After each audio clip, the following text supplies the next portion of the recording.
नमस्कार दोस्तों। इस धरती की इकोलॉजी का जो मनुष्यों का प्रभाव रहा है, इसका इतिहास मनुष्यों के खुद के अस्तित्व जितना ही पुराना है, लेकिन पिछले कुछ सदियों में इस पे अभूतपूर्व परिवर्तन देखे गए हैं। सन 1900 से लेकर के 2000 में जनसंख्या लगभग 4% के आसपास बढ़ी है और उत्पादन 14% के आसपास बढ़े हैं। जो समस्याएं जस की तस व्याप्त थी वो अब भी मौजूद हैं और वो बढ़ती ही जा रही हैं। और 1989 में टाइम्स मैगजीन के कवर पेज में टाइम्स मैगजीन ने किसी महिला या पुरुष का चित्र न छापते हुए उन्होंने पृथ्वी को the planet of the year के रूप में जगह दिया था। ये इस चीज़ को इंगित करता है कि हमारे प्लेनेट पर पर्यावरणीय समस्याएं किस तरीके से व्याप्त हैं। और जंगल तक की टीम ने जो कार्यक्रम शुरू किया था पृथ्वी मंथन, उसके आज सेकेंड एपिसोड में हमारे जो गेस्ट हैं उनसे बात करने के लिए हमने इनवाइट किया है professor S C Tiwari sir को। सर, आपका बहुत बहुत स्वागत है। सर का परिचय, सर फॉरेस्ट्री डिपार्टमेंट गुरु घासीदास विश्वविद्यालय में प्रोफेसर के रूप में पदस्थ हैं और लगभग रिसर्च और टीचिंग को लेकर के लगभग 35 सालों का अनुभव रहा है। इस सब के बावजूद सर नेचुरल रिसोर्स के डीन भी हैं। सर से आज पृथ्वी के अदम्य संरचना और सुगमता के बारे में हम बात करेंगे और समझेंगे कि पृथ्वी कैसे काम करती है और उसकी सजगता क्या है। सर, हमें पृथ्वी के बारे में जानना क्यों ज़रूरी है और पृथ्वी कैसे घूमती है, कैसे काम करती है, थोड़ा सा इसकी रोचकता के बारे में आप रेखांकित करिए। पृथ्वी एक बहुत ही महत्वपूर्ण प्लैनेट है जहां हम रहते हैं, जहां लाइफ है। सोलर सिस्टम में अगर हम देखें तो कोई भी ऐसा प्लैनेट नहीं है जहां पे लाइफ है। तो सबसे पहले तो हमको पृथ्वी के बारे में जानना बहुत ज़रूरी है, क्योंकि हम इस प्लेनेट पर रहते हैं। लेकिन सौभाग्य कहिए या दुर्भाग्य कहिए कि हम अपने प्लेनेट के बारे में कम जानना चाहते हैं और दूसरे प्लेनेट के बारे में हम ज़्यादा से ज़्यादा जानने की कोशिश कर रहे हैं, चाहे वो मार्स हो, मंगल ग्रह हो या मून जो पृथ्वी का एक उपग्रह है। लेकिन जहाँ हम रह रहे हैं उसके बारे में हम कभी ये कल्पना नहीं करते कि ये पृथ्वी कैसे काम कर रही है, इसकी एज क्या है और हम ऐसा क्या कर रहे हैं जो पृथ्वी के लिए नुकसानदायक है, और हम क्या अच्छा करें जिससे कि पृथ्वी और अच्छी और हरी भरी रहे। चूँकि लाइफ एक ही एक ऐसा प्लैनेट है जहाँ पे लाइफ एग्जिस्ट करती है, और ये इस वजह से है क्योंकि अर्थ का जो पोजीशन है सोलर सिस्टम में वो बहुत ही यूनिक है। पृथ्वी सूरज से ना ज़्यादा दूर है ना ज़्यादा पास है, और इसीलिए शायद यहाँ पे लाइफ जो है वो फल फूल रही है। यहाँ की जो क्लाइमेट है वो ना बहुत ठंडी है ना बहुत ज़्यादा गर्म है। तो ये एक कुदरत का दिया हुआ एक वरदान है कि हम पृथ्वी पे रह रहे हैं, और पृथ्वी का भी एक जो लोकेशन है वो बहुत ही यूनिक है। पृथ्वी, जैसा हम सब जानते हैं कि पृथ्वी की एज जो है वो करीब 4.54 बिलियन ईयर्स है, और इसके बारे में भी बहुत सारा काम हुआ है। पहले बहुत सारे जो साइंटिस्ट हैं उन्होंने कुछ ऐसे शास्त्र भी हैं जिसमें इस तरह की चीज़ें उल्लिखित हैं कि लगभग ये पृथ्वी की एज है। लेकिन अर्ली 20th सेंचुरी में पृथ्वी की एज के बारे में काफ़ी कुछ साइंटिफिक काम हुआ है, और जो भी पृथ्वी के नियर बाई जो ऑब्जेक्ट्स हैं, जो मीटराइड्स हैं और दूसरे ऑब्जेक्ट हैं या चंद्रमा है, वहाँ की चट्टानों की जो रेडियो आइसोटोपिंग करके ये पता लगाया गया है कि एक्चुअली पृथ्वी की एज क्या है। तो कुछ साइंटिस्ट हैं जिन्होंने इसे बहुत ही गहन अध्ययन किया है और उसके बाद पाया कि जो हम कहते हैं कि पृथ्वी की एज 4.5 बिलियन ईयर्स एगो, वो सही है। वो रेडियो आइसोटोपिंग से वो प्रूव्ड है। तो हम मान के चलते हैं कि पृथ्वी की एज करीब 4.5 बिलियन ईयर्स एगो है। और जब से पृथ्वी बनी है तब से वो पृथ्वी लगातार काम कर रही है। हम दिन में 8 घंटे काम करते हैं, 10 घंटे काम करते हैं, थक जाते हैं, उसके बाद हम रिटायर होते हैं, रेस्ट लेते हैं और फिर दोबारा काम करते हैं। लेकिन ये एक ऐसा ग्रह है जो बिना थके हुए, बिना रुके हुए इतने साल से लगातार काम कर रहा है। और शायद उसी का परिणाम है कि हम यहाँ पे इतनी अच्छी life, quality of life lead कर रहे हैं। तो क्या पृथ्वी जब बनी थी उस समय आज जैसी है वैसे उस समय भी ऐसी थी, या इसमें कुछ बदलाव हुए हैं? तो बहुत सारा इसमें है कि पृथ्वी जब बनी थी तो इस तरह नहीं थी। जब बनी थी तो साइंटिस्ट ऐसा कहते हैं कि वो एक तरह का उबलता हुआ एक पिंड था। हाँ। और पृथ्वी का टेम्परेचर बहुत ज़्यादा था। अभी भी कहते हैं कि पृथ्वी का जो इनर कोर है उसका टेम्परेचर करीब 5000 डिग्री सेंटीग्रेड है। और उस समय जब पृथ्वी बनी थी तो पूरी पृथ्वी एक बॉइलिंग स्टेट में थी और इतना ज़्यादा टेम्परेचर था कि उस समय ये लाइफ आज जो एग्जिस्ट करती उस समय नहीं थी। धीरे धीरे पृथ्वी ठंडी हुई और फिर धीरे धीरे जैसे जैसे पृथ्वी ठंडी होती गई तो क्या हुआ कि जो हैवी जो एलिमेंट्स थे जिनकी डेंसिटी ज़्यादा थी वो नीचे चले गए और जो लाइट एलिमेंट्स है वो पृथ्वी की सतह पे आ गए। इस तरह से पृथ्वी का एक आवरण बना जिसको हम कहते हैं जो आउटर क्रस्ट, अर्थ क्रस्ट जिसको बोलते हैं। और उसमें बहुत सारे एलिमेंट्स हैं। उसके नीचे मेंटल है जो एक सेमी सॉलिड और स्टेट है और उसके नीचे कोर है। और कोर आज भी कहते हैं कि पूरा एक गैसियस स्टेट में है और उसमें आयरन और निकल जो बहुत ही जिनकी डेंसिटी बहुत ज़्यादा है वो वहाँ पे मौजूद है। और एक बहुत ही इंटरेस्टिंग इसमें वाकया है कि जो पृथ्वी जो है उसका वायुमंडल मतलब उसका जो एटमॉस्फेयर है वो कैसे निर्मित हुआ। हाँ। ये बड़े अचंभे की बात है। आज हम देखते हैं कि अर्थ का जो एटमॉस्फेयर है उसमें बहुत सारी गैसेस है। तो ये गैसेस कहाँ से आई? तो उस पढ़ने पे या जो साइंटिस्ट रिसर्च किए हैं उससे पता चला कि जो अर्थ जब बनी थी तो उस समय केवल 4 ही एलिमेंट बने थे जो आज भी सन में है। हाइड्रोजन, हीलियम जो बहुत ही प्रचुर मात्रा में पाए जाते हैं, और बेरिलियम और लिथियम। ये जो 4 जो नेचुरल एलिमेंट्स उस समय बने थे अर्थ के बनने के टाइम पे। फिर धीरे धीरे नेचुरल प्रोसेस होती गई और उसके तहत 90 एलिमेंट्स और बने जो नेचुरल तरीके से।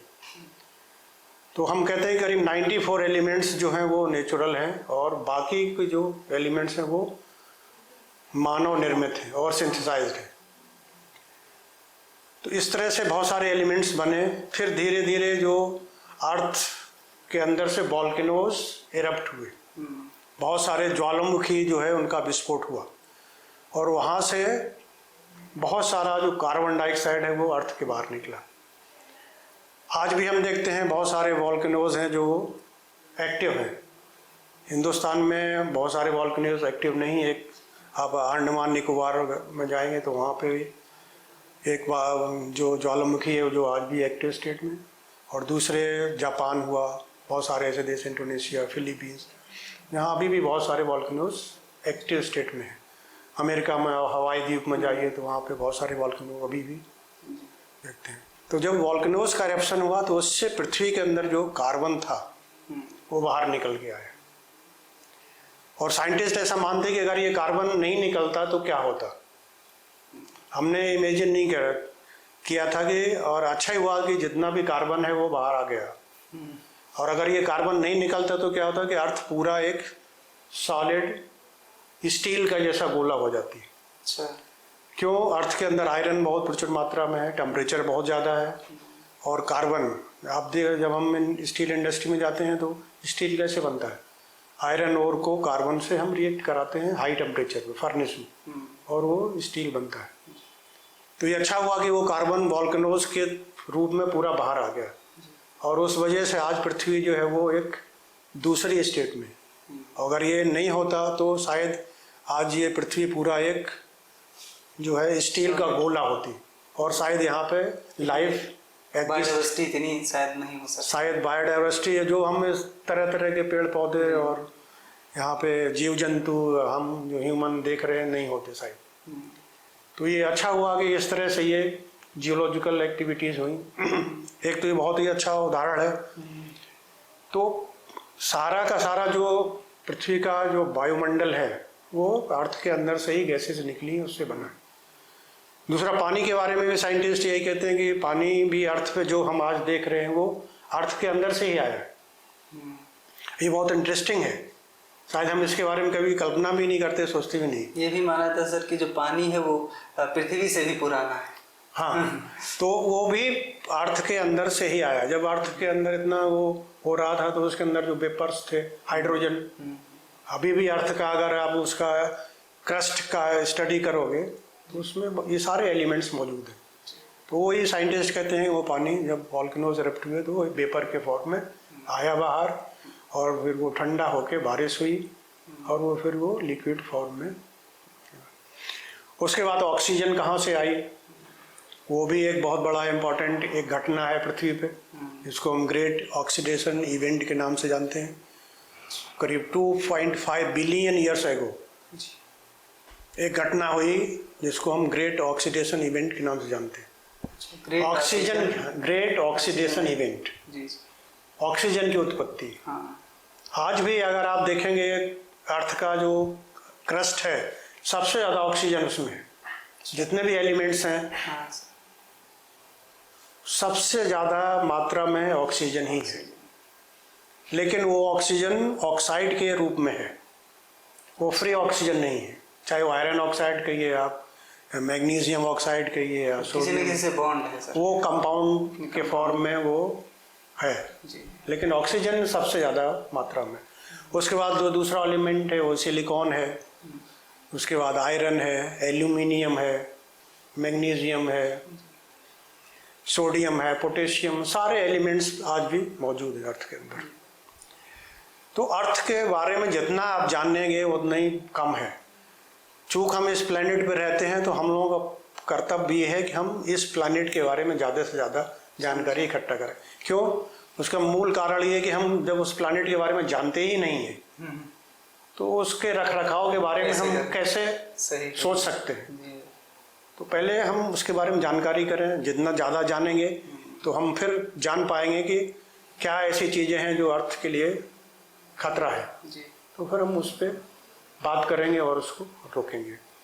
तो इस तरह से अर्थ बनी, अर्थ के अंदर एलिमेंट्स बने, रॉक्स बनी, उसका वातावरण निर्मित हुआ और ऑक्सीजन की उत्पत्ति हुई, और फिर तब जाके जो है प्लांट्स का एवोल्यूशन हुआ।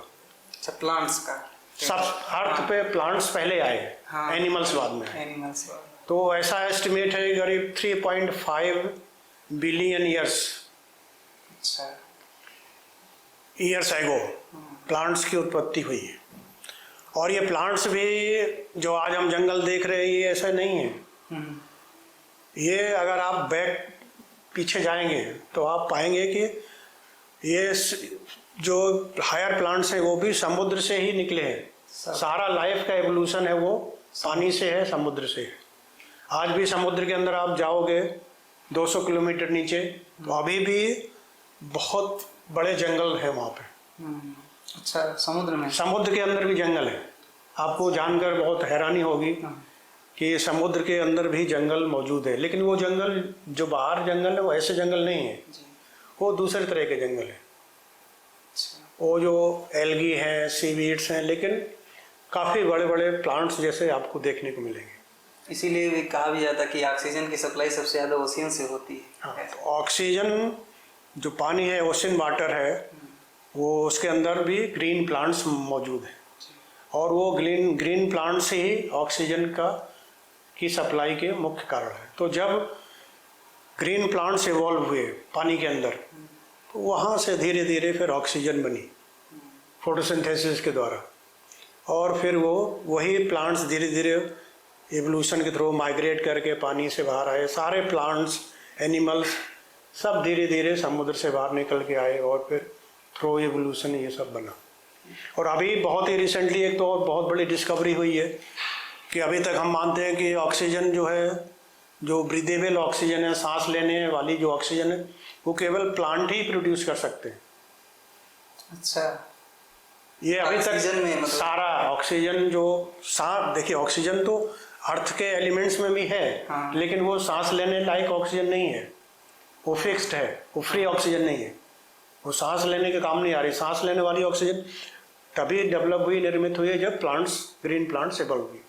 साइनोबैक्टीरिया कहते हैं सबसे पहले, और वहाँ से ये ऑक्सीजन का एवोल्यूशन शुरू हुआ। लेकिन अभी बहुत लेटेस्ट डिस्कवरी जो हुई है, साइंटिस्ट लोगों ने की है, वो डार्क, ऐसा एक केमिकल रिएक्शन है जो डार्क में भी ऑक्सीजन इवॉल्व होती है। तो बहुत ही रिसेंट अभी नेचर में पेपर पब्लिश हुआ, मैं पढ़ रहा था कहीं। तो अगर ये थ्योरी आ जाती है तो फिर ये पूरा जो मतलब अंधेरे में भी ऑक्सीजन, हाँ, पूरा जो कॉन्सेप्ट फोटोसिंथेसिस और ऑक्सीजन इवोल्यूशन का बदल जाएगा। जो हम किताबों में पढ़ते हैं कि ग्रैंड मतलब ऑक्सीजन फोटोसिंथेसिस जो है वो अंधेरे में नहीं हो सकती। मतलब फोटोसिंथेसिस तो अंधेरे में नहीं होगी, लेकिन ऑक्सीजन का जो इवोल्यूशन है वो प्लांट के अलावा भी होता है। कुछ ऐसे मेटल हैं, ओके, कुछ ऐसा रिएक्शन होता है जो पानी जो है वो स्प्लिट होता है, जिसको हम मेटल नोड्यूल्स बोलते हैं।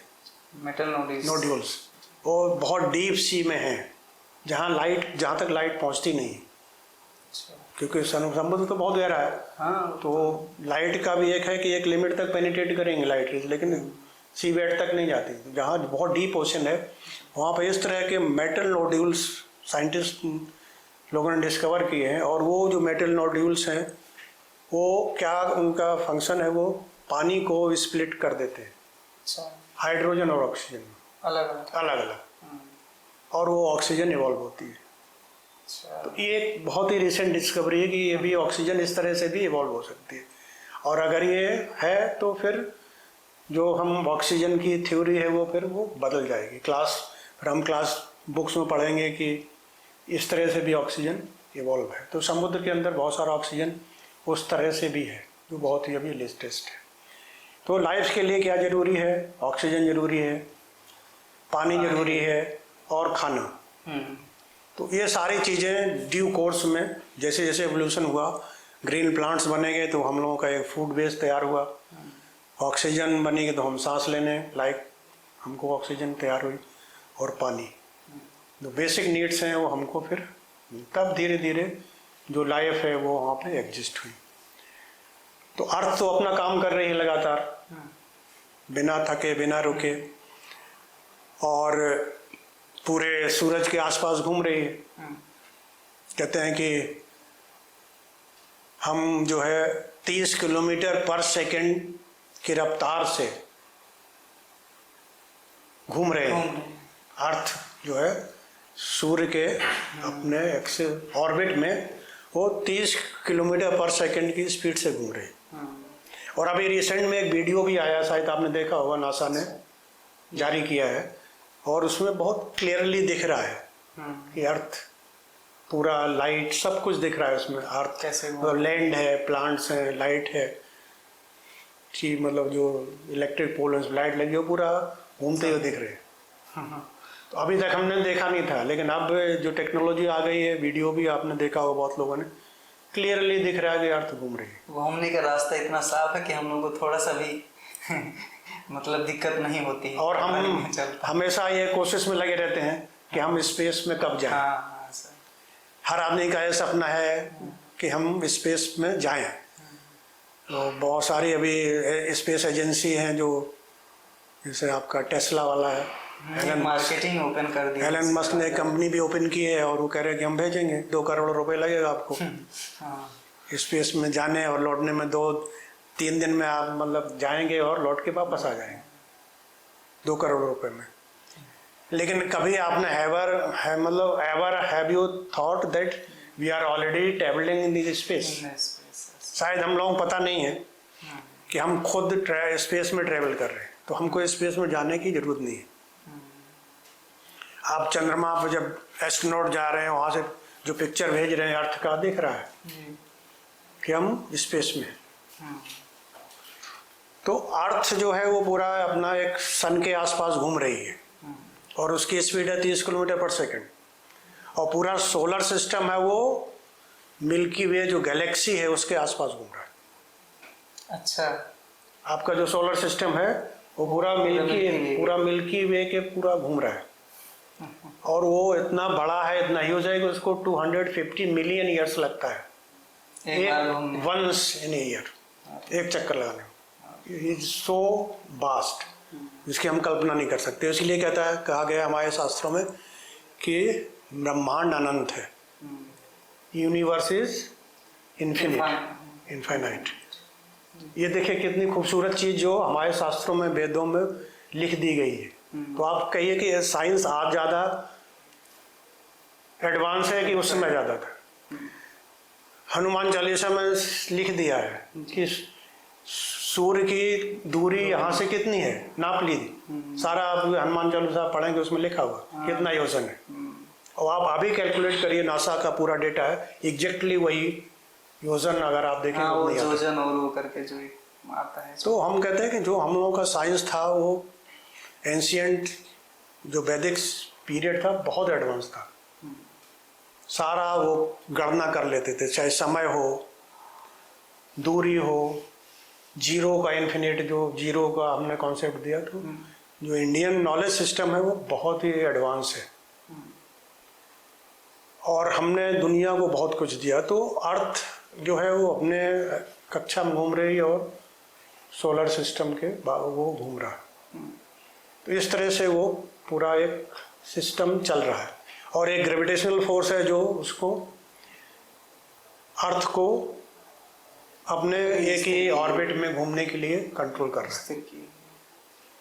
चंद्रमा को, अर्थ का जो सैटेलाइट है वो चंद्रमा है। चंद्रमा जो है अर्थ से ग्रेविटेशनल फोर्स से कंट्रोल्ड है। तो ये सारा ग्रेविटेशनल फोर्स है, वही जो प्लैनेट्स हैं उनको अपनी कक्षा में और एक स्पीड पे चलने के लिए बाध्य कर रहा है। दूसरा ये है कि हम ये पता हमको चल गया, अब तो प्रूफ भी हो गया वीडियो देखने के बाद कि हम ट्रेवल में, स्पेस में ट्रेवल कर रहे हैं, किस स्पीड से ट्रेवल कर रहे हैं। लेकिन दूसरा एक चीज़ है कि हमको दिखता क्यों नहीं।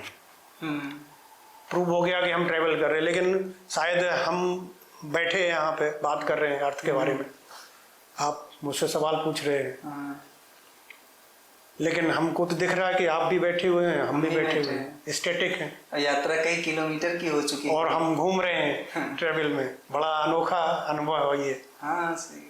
तो हमको दिखता क्यों नहीं है? तो उसका पीछे फिजिक्स का एक ये लॉ है कि जब दो ऑब्जेक्ट सेम स्पीड से ट्रेवल कर रहे हो तो समझ नहीं आता, स्टैटिक लगता है। कभी आपने ऐसा अनुभव किया होगा रेल ट्रेन में, जब आप बैठे हो और दो ट्रेन बराबर स्पीड से हो, पैरेलल हो, तो आपको लगेगा कि आप ट्रेन की कुर्सी पे बैठे हुए, और जैसे स्पीड थोड़ा अंतर होगी, कम ज़्यादा होगी, आपको लगेगा कि आप मूव कर रहे हैं। तो हमको इसलिए महसूस नहीं होता कि हम जिस अर्थ से, जिस स्पीड से पृथ्वी घूम रही है उसी स्पीड से हम भी घूम रहे हैं। पूरा एटमॉस्फेयर ही उसी, पूरा ये टेबल भी उसी स्पीड से घूम रहा है, ये गिलास भी उसी स्पीड से घूम रहा है, इसीलिए हमको वो महसूस नहीं। बट ये प्रूव्ड है कि we are moving and we are travelling, or we are continuously traveling in this space. So we need not to have a dream to go to the space. We are already in this space. हाँ, उसमें समझना है। आप ये मान लीजिए, अब तो प्रूव हो गया, वीडियो आ गया, देख लिया, अब तो मान लीजिए आप स्पेस में घूम रहे हैं, तो आपको 2 करोड़ रुपए के अब खर्च करने की जरूरत नहीं। जो आप एक सपना देखते हैं कि हमको अब स्पेस में जाके देखना है। अर्थ की पिक्चर्स भी आ गई हैं, मार्स से, मून से, सारी पिक्चर आपको आप दिख रही है कि अर्थ कैसे ब्लू प्लेनेट, एकदम कितना खूबसूरत प्लेनेट दिखता है। सबसे अच्छा प्लेनेट यही, सबसे अच्छा प्लेनेट, सबसे अच्छा सुंदर प्लेनेट है।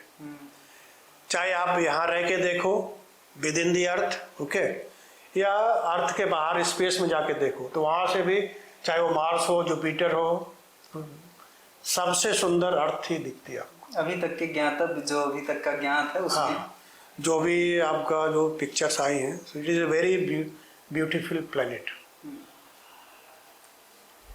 तो बात ये उठती है कि अब इतना सुंदर प्लेनेट है जिस पे हम रह रहे हैं, इतनी सुंदर चीज़ें हमको देखने को मिल रही हैं, इतना अच्छा लाइफ है, तरह तरह के पेड़ हैं, पक्षी हैं, एनिमल्स हैं, जंगल हैं, समुद्र है, इसका रख रखाव कैसे करना है, ये हम लोगों की बहुत ही अटमोस्ट ड्यूटी है कि हम जहाँ रहते हैं पहले तो उसके बारे में जानें, अध्ययन करें। जितना ज़्यादा हम जान पाएंगे तो शायद उतनी अच्छी हम उसकी केयर कर पाएंगे। तो जब थोड़ा हमको समझ में आया कि अर्थ कैसे बनी, सारी चीज़ें, तो एक ऑटोमेटिकली अपने अंदर एक भावना आती है कि हमको अर्थ के लिए कुछ करना है।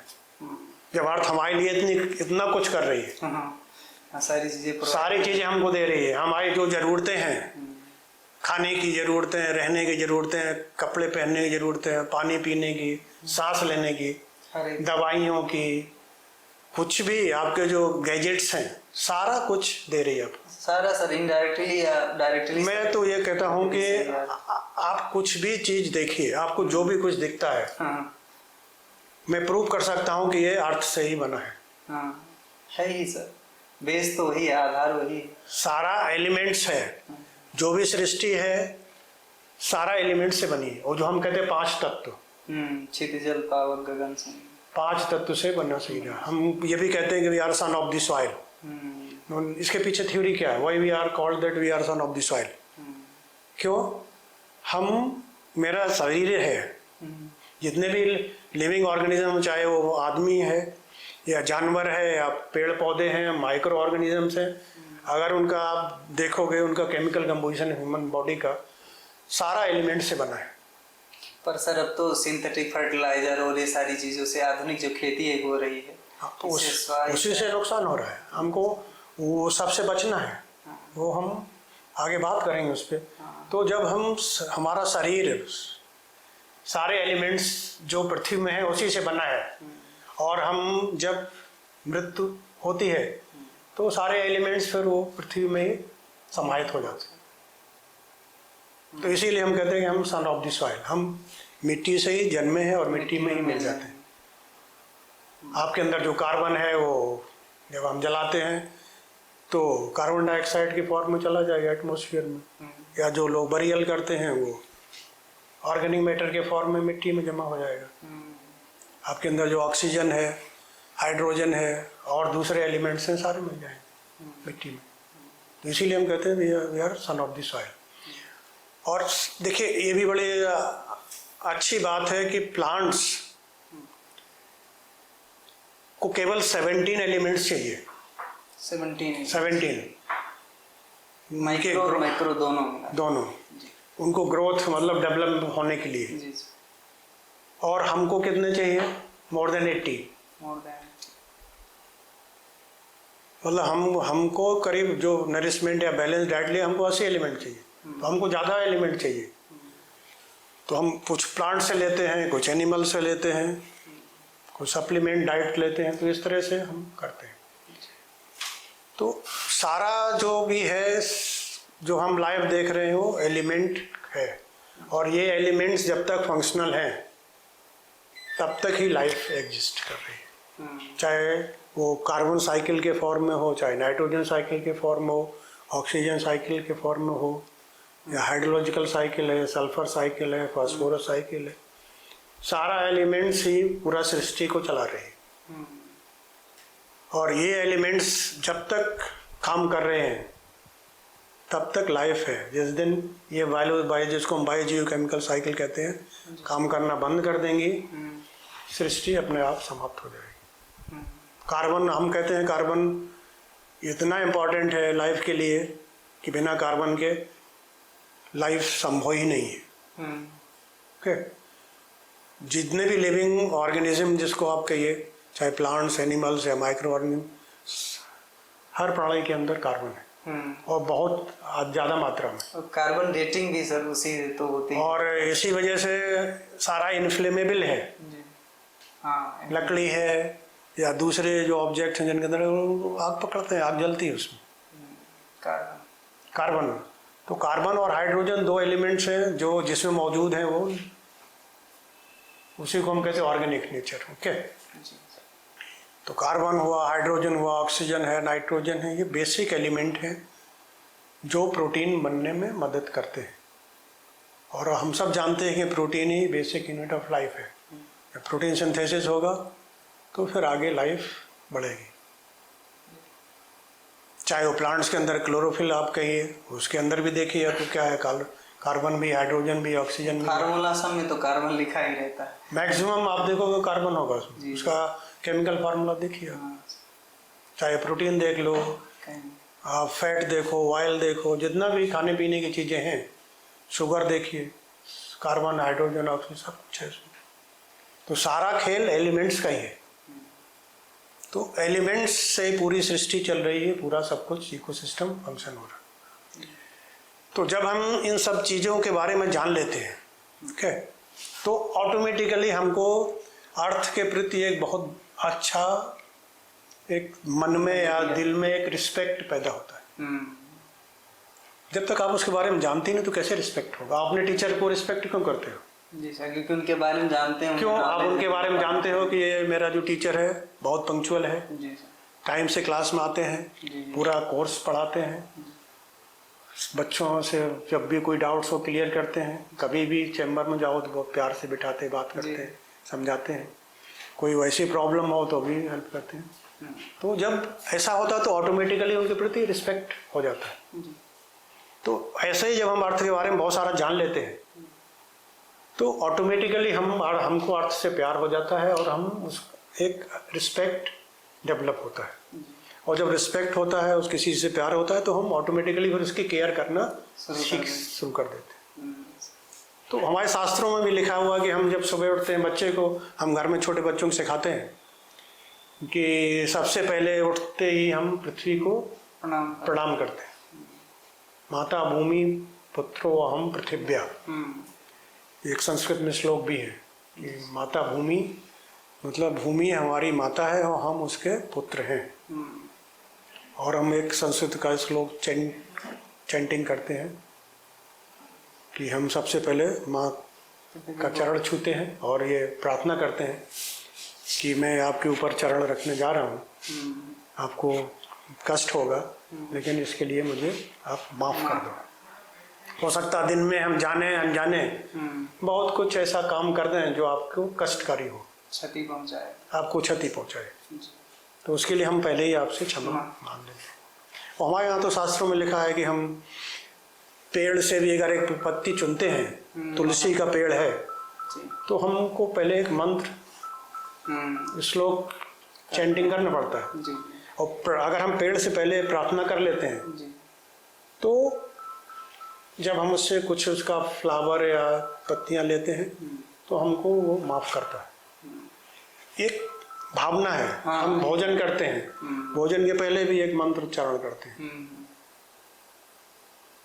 तो ये रिस्पेक्ट उसको दिखाते हैं। ये सारी चीजें हम रिस्पेक्ट करते हैं। जब हम रिस्पेक्ट करना सीखते हैं तो ऑटोमेटिकली हम उसकी केयर करना सीख जाते हैं। भोजन है, भोजन को अगर हम रिस्पेक्ट करते हैं तो हम भोजन छोड़ेंगे नहीं। और नहीं तो क्या है कि हम बहुत सारा भोजन छोड़ देते थाली में। उतना कहते हैं जितना उतना ही लो थाली में जो ना जाए नाली में। और ये बहुत बड़ा, अभी मैं बता दूं आपको, बहुत मतलब अमेजिंग, मतलब आपको एक चौंकाने वाला तथ्य बताने जा रहा हूं आपको कि आप देखिए किसान है, वो अन्न उगाता है कितनी मेहनत के बाद। मैं तो किसान का बेटा हूँ, मैंने खेत में काम किया है, रात में जाके भी खेत में पानी देना पड़ता है। 2 बजे रात में, सर्दियों की रात में जाके सिंचाई खेत में, गर्मी होती है तो भी दोपहर में जाके भी खेत में काम करना है, लू चल रही है, काम कर रहे हैं। तो कितना मेहनत का काम है अन्न उगाना, कितनी मेहनत है किसान की उसके पीछे। और हम ऐसा ही उसको वेस्ट कर देते हैं। अभी एक डेटा आया है, बर्ड काउंट करके एक ऑर्गेनाइजेशन है, पूरा एस्टिमेट किया उन्हें दुनिया में कितना खाना जो है वेस्ट जा रहा है। हाँ, इसमें मोस्ट सबसे जो ये वेस्ट वाले में है, इसमें खाने का भी फूड का जो फूड वेस्ट है वो सबसे मोस्ट 5 कंपोनेंट। और सबसे ज़्यादा आप आश्चर्यचकित होंगे कि डोमेस्टिक मतलब घरों से खाना ज़्यादा वेस्ट हो रहा है एज कंपेयर टू रेस्टोरेंट्स और पार्टी। चलो रेस्टोरेंट पार्टी में एक लाजमी है कि थोड़ा ऊंचा नीचा होता है, क्योंकि आपको पता नहीं लगता है गेस्ट, आपने 500 गेस्ट बुलाए हैं, हो सकता 300 वही आए या ज़्यादा आ जाए तो अच्छा है खाना आपका। तो हम कोशिश ये करते हैं 500 बनाया तो हम 200 ज़्यादा का खाना बना के रखते हैं कि कम ना हो जाए। तो वहाँ पे थोड़ा लाजमी है कि खाना बच जाए या थोड़ा वेस्ट हो जाए। लेकिन घर में जब आपको पता है कि इतने ही लोग हैं फैमिली में, आज तक तो न्यूक्लियर फैमिली है, हस्बैंड वाइफ बच्चा एक ही या 2, फिर भी हम खाना वेस्ट करते हैं।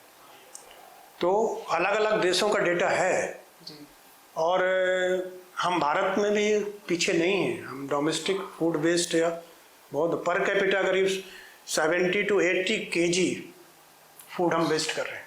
अरे 70 to 80 kg।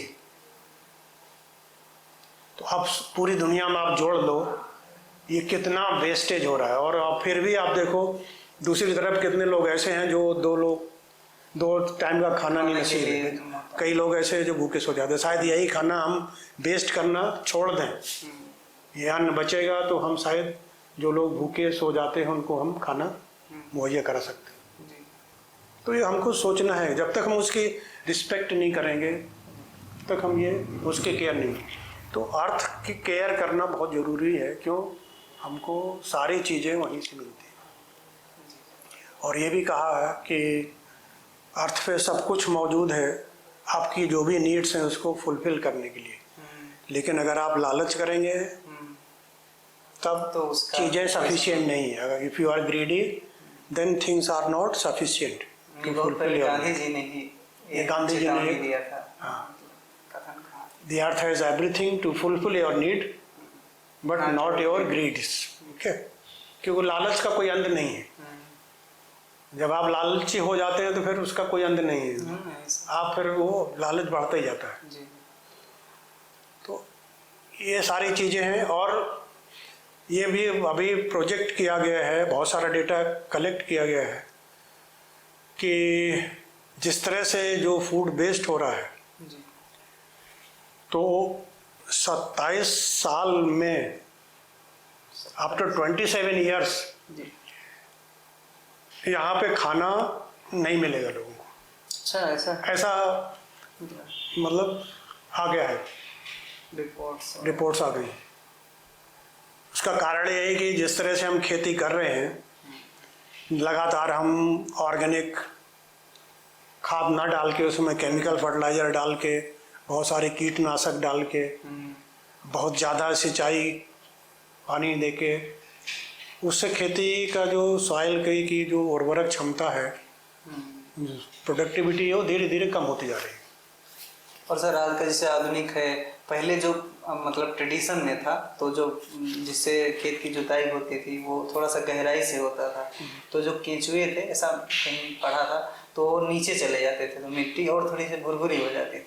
आज के आधुनिक खेती में खाद से ही पैदावार होती है और दूसरा क्या होता है कि ऊपर ही ऊपर जुताई होती है खेत की, तो इस वजह से फिर थोड़ा सा उसकी फर्टिलिटी लॉस हो रही है, ऐसा भी कुछ। हाँ, तो जब हम इस तरह से खेती करते हैं तो होता क्या है कि सॉइल के अंदर कार्बन का स्तर कम हो जाता है और कार्बन ही सॉइल की जो मृदा है, सॉइल है, उसकी उत्पादकता के लिए जरूरी तत्व है। तो सॉइल के अंदर जितना ज़्यादा कार्बन है, कार्बन का स्तर जितना ज़्यादा है, वो सॉइल उतनी ज़्यादा उपजाऊ है। तो लगातार हम अगर फर्टिलाइजर यूज़ कर रहे हैं तो उससे होगा क्या है कि कार्बन का स्तर धीरे धीरे घट रहा है और ये कार्बन का स्तर इतना नीचे चला गया है कि 0.1% तक पहुंच गया है। अच्छा। और भारत की करीब पूरी विश्व की हम कहें 50% जो उर्वरक भूमि है, वो उसमें कार्बन का स्तर है वो 0.1% के नीचे चला गया है। और ये कहते हैं कि अगर जिस दिन ये 0.3% हो जाएगा कार्बन का स्तर, उस दिन जो मिट्टी है वो बालू के समान हो जाएगी। तो सर इसको इम्प्रूव करने के लिए तो जो आप जानते हो बालू में आप कुछ उगा नहीं सकते, नहीं, कुछ नहीं, डेजर्ट में कुछ नहीं उगता है, वो सर घूम क्या ना उसमें पानी आप रोक सकते हैं ना उसमें। तो जब कार्बन का स्तर इतना 0.3 लेवल पे चला जाएगा % पे, तो जो मिट्टी है वो एक तरह की वो बालू के समान हो जाएगी, फिर उसमें आप कोई फसल नहीं उगा पाएंगे। और 0.1 से 0.3 जाने में बहुत समय बचा नहीं है, जिस तेजी से ये स्तर गिर रहा है। और इसीलिए कहते हैं कि 27 साल में जो मिट्टी है वो अन्न उगाना बंद कर देगी और इस पृथ्वी पे बहुत भयंकर जो है वो खाने की कमी होगी। आपकी जेब में डॉलर्स होंगे, यूरो होंगे, रुपये होगा, सब कुछ होगा, सोना होगा, चांदी होगा, हीरा होगा, जवाहरात होगा, लेकिन आपको खाने अन्न नहीं होगा। तो आप फिर लेके घूमते रहिए सोना चांदी, क्या आपके लिए क्या क्या उपयोग है। मानो अब इमेजिन करो आपकी पॉकेट में सोना भरा हुआ है, लेकिन मार्केट में कोई खाने की वस्तु नहीं है, आप क्या करोगे? सोना खाएंगे क्या? उससे जिंदा रहेंगे? नहीं। एक कोई पर्यावरणविद हैं सर, नाम नहीं याद आ रहा है, वो कहते थे कि यदि आपको पर्यावरण की महत्ता समझनी हो तो आपके पास जितने रुपए हैं अपनी सांस रोक के उसको गिनिए। तो सही, आप इसको अच्छे से रेखांकित किया सर। तो हम लोग इसका सॉल्यूशन, जैसे अभी मिट्टी के बारे में बताया कि जो कार्बन का स्तर कम हो रहा है, इसके बारे में क्या कर सकते हैं और पृथ्वी को हरा भरा कैसे कर सकते हैं, इसके बारे में थोड़ा सा प्रकाश डालिए। हाँ, पृथ्वी के लिए भी जो सबसे बड़े जो खतरा बन रहा है, 2-3 कारण हैं जो पृथ्वी के लिए बहुत ही नुकसानदेह हो सकता है। देखिए, पृथ्वी का भी अपना एक वेट है, वॉल्यूम है, आप समझिए। जो भी साइंस के विद्यार्थी वो समझ सकते हैं कि कोई भी ऑब्जेक्ट मोशन में है, कांस्टेंट मोशन में है, तो क्यों है? क्यों? उसका वेट कांस्टेंट है, ठीक है। अब हम कर क्या रहे हैं? बहुत सारा एक्टिविटीज अर्थ पे कर रहे हैं, जंगल जला रहे हैं, ठीक है। तो जंगल के अंदर जितना बायोमास है जो लकड़ी के फॉर्म में, वो पूरा जल के तो गैस बन के निकल जा रहा, एटमॉस्फेयर में जा रहा है, हालांकि वो फिर कार्बन सिक्वेस्ट्रेशन से वापस आता है। तो आप इमेजिन करो, अगर हम पूरा जंगल जला देंगे, जिस तरह से आज जंगलों में आग लगी हुई है, आप देखो। आज भी सुबह में टीवी न्यूज़ पर देख रहा था, तो अमेरिका, स्पेन, ग्रीस, बहुत सारे देश हैं जहाँ महीनों से आग लगी हुई है, अनकंट्रोलेबल फायर। तो एक जो जंगलों की आग है जो हम जला रहे हैं, बायोमास, जैसे पराली जलाते हैं, वो भी एक बहुत बड़ा खतरा है। आज हम धान की फसल लेते हैं और धान उसका हार्वेस्टिंग करने के बाद उसको पूरा पराली जला देते हैं। तो जंगल का जलाना, जंगल कटना और जो भी ऑर्गेनिक रेजिड्यूज वेस्ट है वो हम जलाते जा रहे हैं। तो उससे होता क्या है कि जो भी एलिमेंट्स हैं वो सारा गैस के फॉर्म में एटमॉस्फेयर में एस्केप हो जाते हैं, मिट्टी में वो वापस नहीं आते।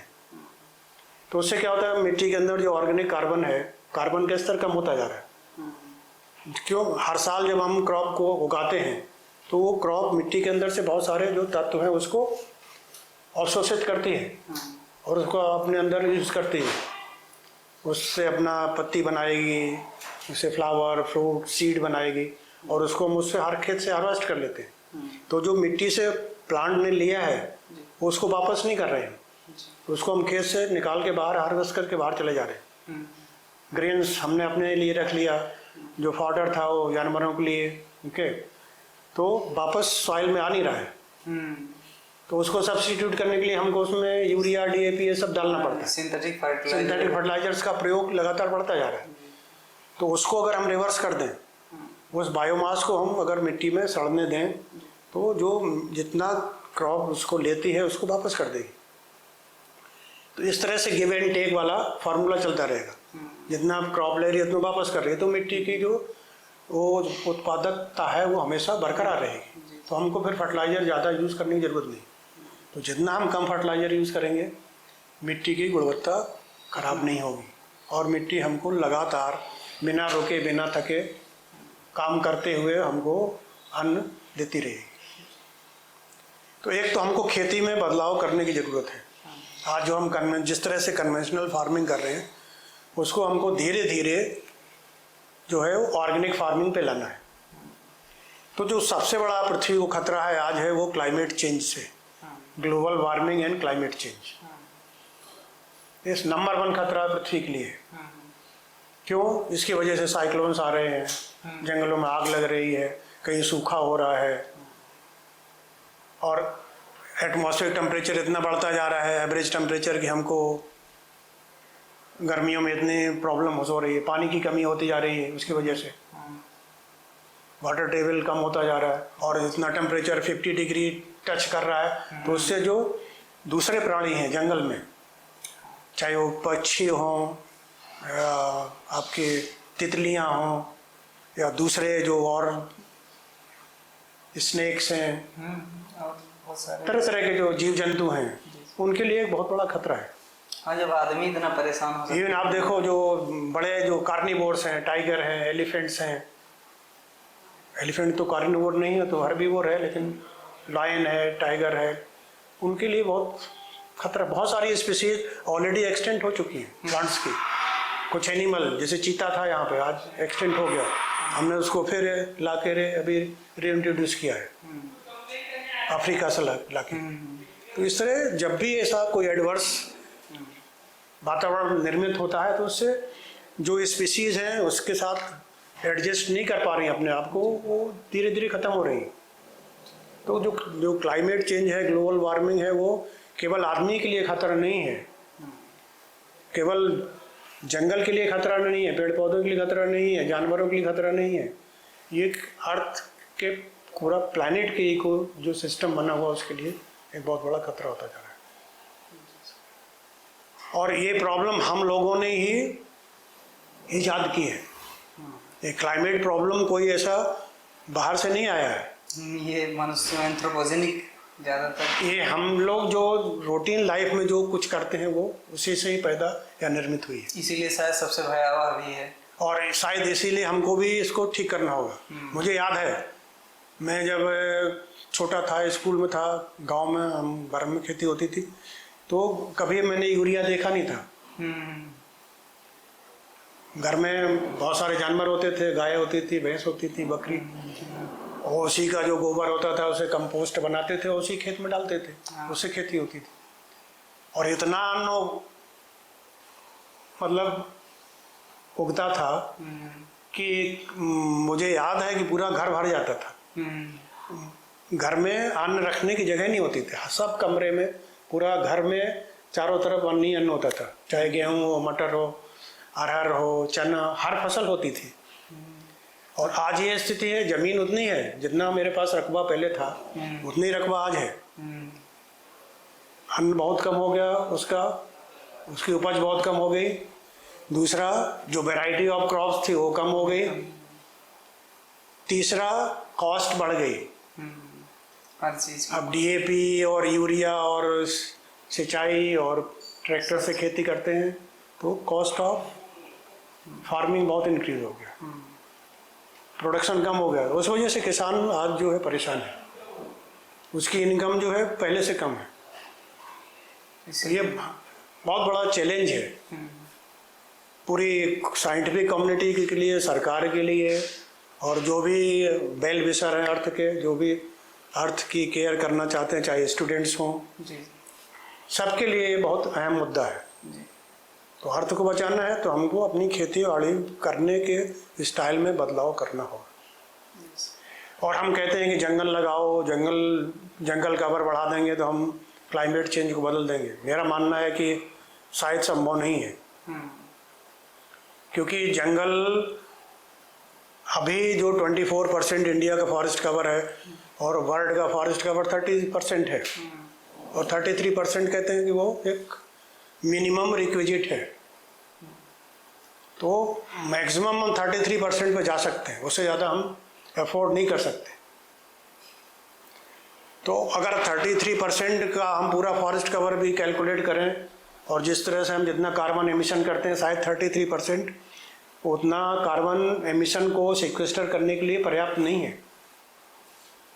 अब छत्तीसगढ़ जैसा एक छोटा स्टेट है, और यहाँ पे तो 44% फॉरेस्ट कवर है, लेकिन फिर भी यहाँ पे समस्या है। ऐसा नहीं है कि यहाँ पे यहाँ एयर क्वालिटी बहुत अच्छी है या कार्बन का स्तर बहुत कम है, यहाँ भी समस्या है। तो क्या हम पूरा छत्तीसगढ़ को जंगल में बदल देंगे? क्या संभव है? नहीं। तो हम अन्न कहाँ उगाएंगे? तो वो जो कॉन्सेप्ट है 33% का, वो ठीक है अपनी जगह, लेकिन अगर सही मायने में आपको ग्लोबल वार्मिंग और क्लाइमेट चेंज को ठीक करना है तो खेती में बदलाव आवश्यक है।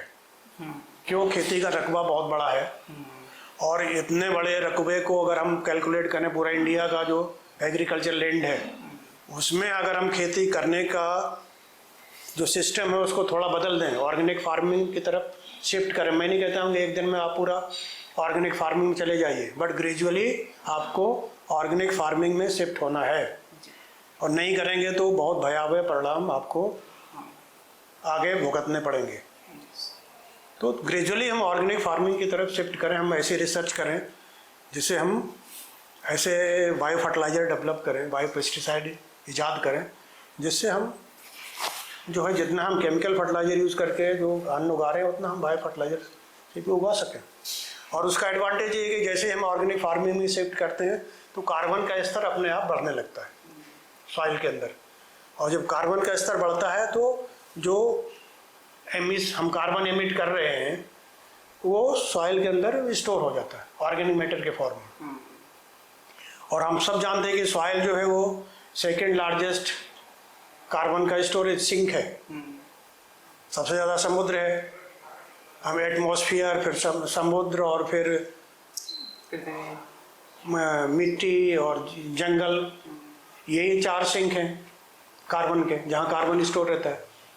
तो कार्बन को हम सॉइल के अंदर जितना ज़्यादा मात्रा में स्टोर कर सकते हैं, क्योंकि एक बार अगर स्टोर हो जाता है वो फिर सैकड़ों वर्षों के लिए स्टोर होता है। कार्बन अगर लकड़ी के अंदर स्टोर है वो 50 साल 100 साल के लिए उसी के अंदर रहेगा, जब तक कि उस पेड़ को आप काटेंगे नहीं या उस पेड़ को जलाएंगे नहीं, वो कार्बन लॉक है वहाँ पे।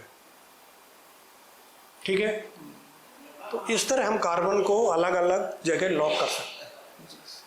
तो सॉइल एक बहुत बड़ा माध्यम है। अगर हम सॉइल के अंदर ज़्यादा से ज़्यादा कार्बन को स्टोर कर दें, उससे कार्बन का स्तर बढ़ेगा सॉइल में, तो ग्लोबल वार्मिंग क्लाइमेट चेंज भी कम होगा, क्योंकि जो हम कार्बन एमिट कर रहे हैं वो सॉइल में हम उसको स्टोर कर रहे हैं। और जैसे ही कार्बन का स्तर बढ़ता है सॉइल की फर्टिलिटी बढ़ जाती है, वो उसकी जो उपजाऊ क्षमता बढ़ जाएगी।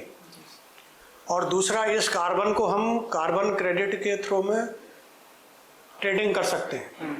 किसान को हम ये कार्बन क्रेडिट जितना भी वार्न कर रहा है अपने खेत में, उसको हम मॉनेटरी बेनिफिट दे सकते हैं।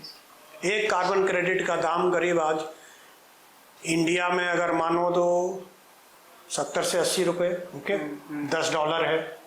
$10 आप मान चलो 80 रुपये, 80 से 85 रुपये है।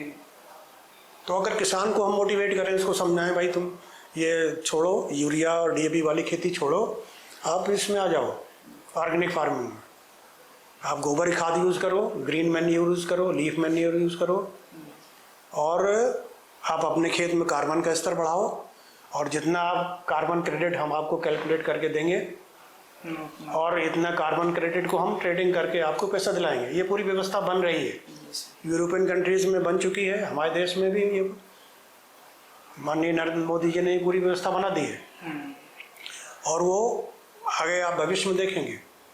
तो इस तरह के हम अगर फार्मर्स FPOs बनाएं, उनको जोड़ें और उनको प्रेरित करें ऑर्गेनिक फार्मिंग के लिए, तो जो सबसे बड़ी समस्या है आज विकट पूरी दुनिया के सामने है, जिसके लिए हर साल समिट होता है, कॉन्फ्रेंस ऑफ पार्टी होता है, सारे राष्ट्राध्यक्ष जाते हैं, बैठ के वहाँ चिंतन मनन करते हैं, बात करते हैं और सलूशन ढूंढने की कोशिश कर रहे हैं।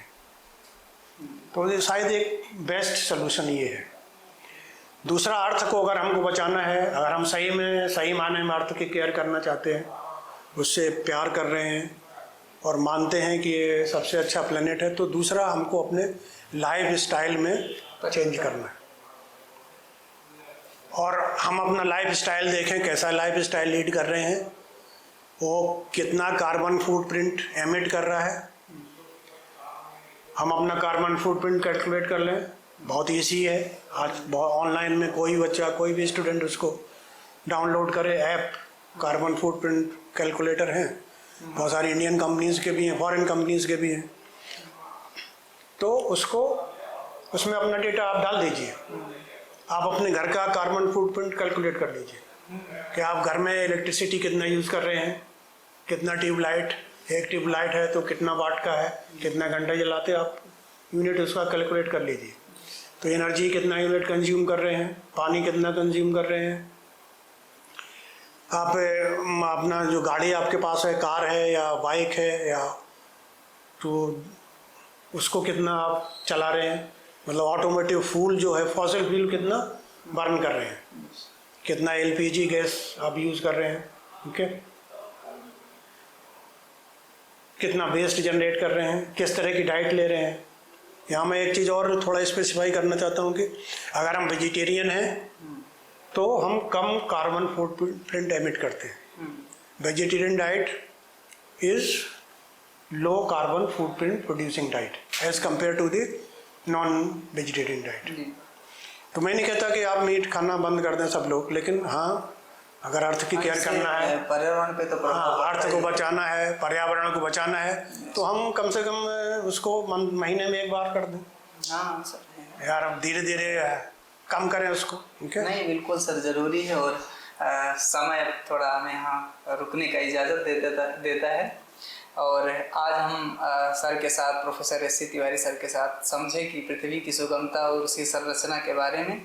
साथ ही में उन्होंने इस बात से अवगत कराया कि ये जो पर्यावरणीय समस्याएं व्याप्त हैं, जो जनित हैं, वो मनुष्यों द्वारा की गई हैं और इसका समाधान भी मनुष्यों द्वारा ही निकाला जा सकता है। जी सर। तो लास्ट में मैं सबसे यही अपील करना चाहता हूँ हाथ जोड़ के, जी सारे लोगों से जो ये वीडियो सुन रहे होंगे, जी, कि सबसे सरल तरीका, मैं नहीं कहता हूँ कि बहुत बड़ा काम करिए आप अर्थ को बचाने के लिए, जी, आप छोटा सा काम करिए, अपने लाइफ स्टाइल में थोड़ा सा परिवर्तन लाइए, अपना कार्बन फुटप्रिंट कम करिए, अपना हैंड प्रिंट बढ़ाइए, हाँ, और नए नए आइडियाज़ खोजिए कि आइडियाज़ फॉर लाइफ।